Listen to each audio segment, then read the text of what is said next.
evening and welcome to Tucker Carlson Tonight. We are just hours from the 2018 midterm elections, as you well know, and the noise levels are becoming almost unbearable. Suddenly everybody's shouting and posturing and trying to scare and bully you into voting for this or that candidate. It's all very loud. But pause for a second and consider what you are not hearing, what is missing from this cacophony. For starters, there is hardly a word about Russia. Remember that dastardly Vladimir Putin and the collusion plot that hacked our democracy? Whatever happened to that? And while we're at it, how about Brett Kavanaugh? Does that name ring a bell? What about his high school yearbook and his purported teenage drinking problem and all those gang rapes he supposedly committed? What about those?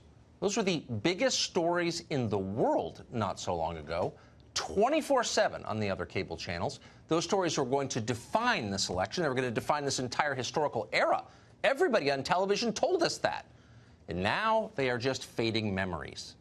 It turns out they were sideshows. The midterm elections were never going to be fought over Vladimir Putin or Brett Kavanaugh or just about anything else we spend most of our time talking about. This election, like all elections, was always going to turn on issues that actually affect the life of the country. This year, there are three big issues: immigration, the economy, and nationalism. The first is the most obvious. Immigration determines who lives next door to you. It determines who works in your office, who chooses your leaders. There is nothing more fundamental in any country than the question of citizenship. Whatever Donald Trump doesn't know, he definitely knows this. He's been talking about immigration for 3 years now. For all of that time, official Washington has been trying to make him stop.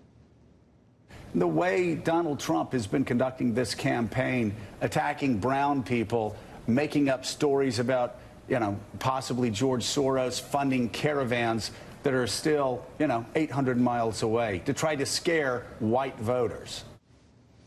In other words, shut up, racist. But Trump will not shut up. So they have changed tactics. The new line is, immigration doesn't really matter. The threat is hyped.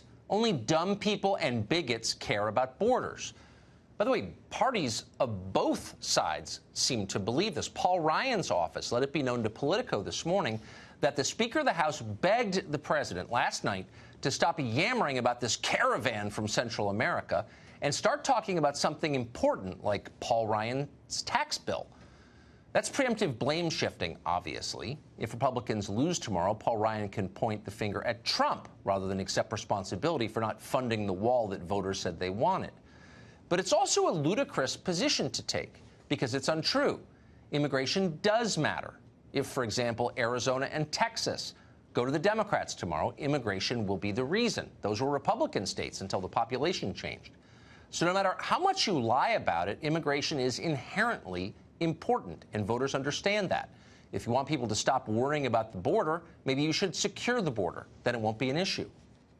But people are also worried about other things that Washington doesn't notice or think is important. Here in Washington, the economy is synonymous with the stock market. Markets have boomed for 10 years. There are entire cable channels devoted to chronicling that boom. Here in Washington, the assumption is that the economy must also be booming. But the truth is that after a decade of stocks going higher, the effects, the positive ones, are still not very obvious outside select zip codes on the coasts. In Middle America, many young people understand that they will almost certainly make less than their parents made. That is a reversal of the American dream. They know they won't be able to buy cars or houses. They're not getting married. They're not having kids. Our current economic system makes it more difficult than ever for families to form. Our middle class is becoming unable to reproduce itself. Washington should be absolutely panicked about this. It is the most basic sign of failure, their failure. But nobody in either party seems to care. Their answer is just to import new families from other countries. So maybe it's not so surprising that young people say they like socialism, because what we have now is not working for them. And unless we fix it, we may get actual socialism, which will be a disaster. And that leads to the third issue of this election, which is nationalism. Now, despite what you are hearing day in and day out, nationalism is not a racial category. It has nothing to do with race or ethnicity. Nationalism is the belief that leaders ought to put the interests of their own countries above those of other countries. It's very straightforward. The president himself declared himself a nationalist the other night. Watch. They have a word It sort of became old-fashioned. It's called a nationalist. And I say, really, we're not supposed to use that word. You know what I am? I'm a nationalist, okay? I'm a nationalist. Trump's a nationalist. So in normal times, the president of the United States announcing that his main goal is protecting the United States would not qualify as news, because until about 10 minutes ago, every leader of every nation state throughout history has been a nationalist, almost by definition. Franklin Roosevelt was a nationalist. So was Abraham Lincoln. So was Mahatma Gandhi. So was Nelson Mandela. Nationalism has always been the rule. And why wouldn't it be? And yet suddenly, it's an abomination. Nationalist. Use that word. We're going to talk about that word tonight. It is a favorite of the alt-right and is loaded with nativist and racial undertones. And globalists, well, globalists have been used as a slur of sorts, sometimes even against those in the administration, often with anti-Semitic overtones, which has happened to make the president come right out and embrace nationalism openly and claim that mantle. What has happened here? What are you trying to say as President of the United States, that you're a nationalist? Americans know what that means. It's not even a dog whistle anymore. It's a bullhorn.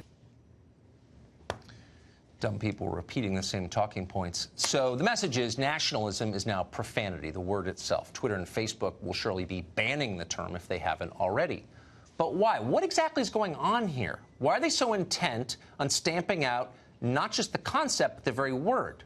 It's simple. What you're watching is people protecting their own prerogatives. Globalization, which is the opposite of nationalism, has caused an enormous transfer of wealth from the American middle class to what we used to call the third world, to other countries. American factories closed, but the jobs didn't go away. They just went to other countries. Now, some Americans got very rich from this. Many others got poorer. That's what happened. Rather than admit what actually happened, though, the people who got richer are trying to make the people who got poorer shut up and stop complaining about it. A borderless world has been hugely profitable for them. That's why they support it. Nationalism is their kryptonite, so they must stop it. So they scream racism and hope that nationalism will go away. Will it go away? Probably not, because the core idea is appealing to people in all countries over all time. People want leaders who are, above all, on their side. They always have wanted that. They always will want that. That's what we know. What we don't know is what's going to happen in the elections tomorrow. We won't even guess. Nothing would surprise us. But we know what the real issues are because it's obvious. And we're going to spend the next hour talking about those issues.